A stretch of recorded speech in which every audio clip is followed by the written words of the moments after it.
Bismillah ar-Rahman ar-Rahim. So we're discussing this usul here, that the Buddha at the time of entering the ownership, it is mutakawam, it's got something of value. Whereas when it comes out of the ownership, it is not something of value. That is actually based on this here, that when you do a transaction of exchange, right, then you need to have money for money. If I give you a kitab, you give me 20 rand. You understand?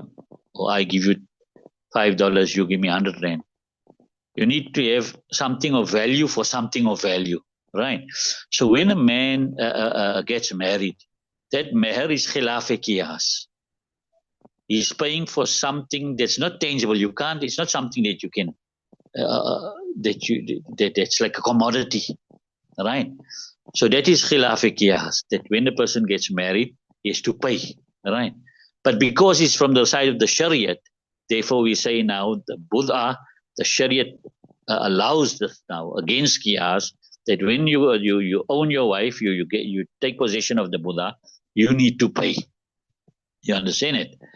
Then there isn't now where the Buddha, when it is released, because if you look when the Buddha is released, the husband loses out.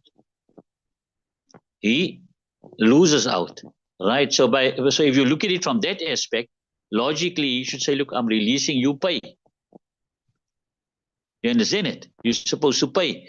But like we mentioned there, that if the disobedience is from his side, he mustn't collect anything. He mustn't collect anything. So and then the fact that he's releasing her, that in itself is a noble act. Because remember, she was a free woman. Now she came into your captivity. Now you're releasing her from that captivity. That itself is a noble act. Therefore, you don't have to charge for that. You understand it? So on that basis, we say that the Buddha, at the time of releasing it, it's not mutakawam automatically. It only becomes mutakawam when you ask for money, as in the state of, as in the case of khula, right? وإن قالت خولعني على ما في يدي من مال فخولعها فلم يكن في يدها شيء ردت عليه مهرها. And if she says, make khula with me upon what is in my hands from wealth, then he made khula with her and then there was nothing in her hands, then she must return to him his meher, her meher. لأن لما سمت مالا لم يكن الزوج راضيا بالزوال إلا بعوض. Because when she used the word, she mentioned wealth, then the husband will not be happy with the Buddha leaving his ownership except with a compensation, right? ولا وجه إلى إيجاب musamma wa qimatihi, and there is no reason to make wajib that which was mentioned and its value lil jahalatin or lil jahalati, because of the ignorance, right? In other words, you can't make khali'ni alama fi yadi min mal. That mal that you mentioned there that is what is musamma in this case, mal, and that is that is ambiguous. You understand it? So right. Wala ila qimatil bud'i ani mehr al misli. And there's no so you neither can you make that mal or the value of that mal, because both are ambiguous. Both are, you don't know what it means, mal, right? And the value, you don't know what that also means, right? So therefore you can't make that wajib, right? Wala ila qimatil bud'i ani mehr al misl. And you can't make the value of the Buddha, which means what's the value of the Buddha? Mehr al misl. You understand? One is musamma and one is qimatul Buddha. The qimatul Buddha is meher misal. Musamma is what was mentioned at the time of nikah. You understand it? So you can't even make meher misal wajib also, right? لأنه غير متقوم حالة الخروج, because it is not mutaqawwam in the situation of it leaving the ownership.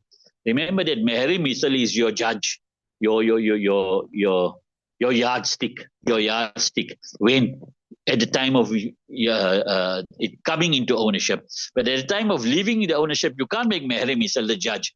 The reason being is that meher misal is not the yardstick at the time of the Buddha leaving the ownership. فَتَعَيَّنَ إِيجَابُ مَا قَامَ بِهِ عَلَى الزَّوْجِ دَفْعًا لِلضَّرَرِ عَنْهُ.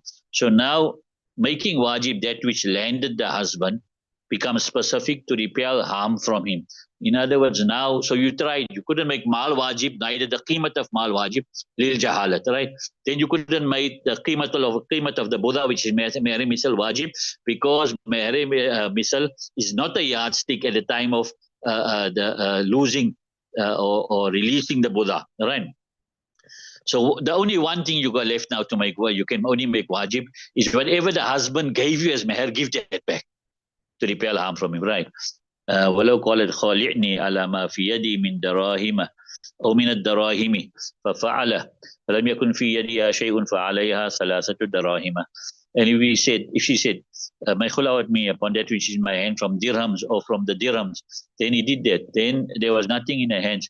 Then upon her is 3 dirhams. لأنها سمت الجمع وأقله ثلاثة.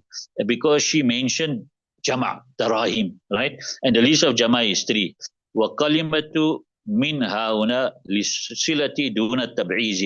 And the word min, yeah, you understand? You could say min darahim means from the dirhams, means parts, in other words, some of the jama, some of the dirhams.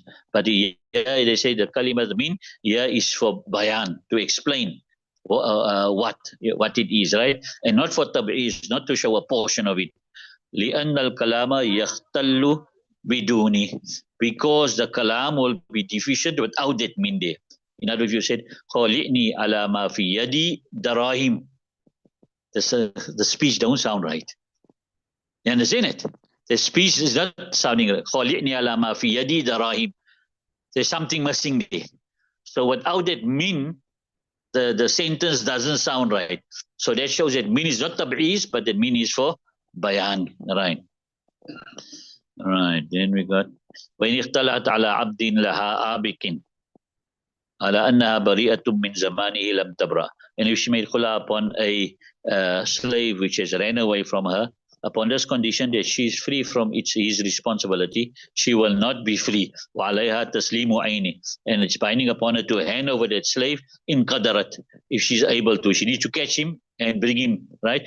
وتسليم قيمته إن عجزت. And in other way, she must hand over his value if he is unable. لأنه عقد المعاوزة, because this is a transaction of exchange. فيقتضي سلامة العوض. So it demands the securing of the compensation. واشتراط البراءة عنه شرط فاسد. And making a condition of being free from catching that slave is a fasid shart. فيبطل, so that shart becomes batil. إلا أن الخلى لا يبطل بشروط الفاسدة. Except that khula doesn't become batil wa shart fasida. Wa ala hadha nikah, and upon this is nikah. In other words, unlike bay, a bay, if you got a shart fasida, it knocks out the whole bay.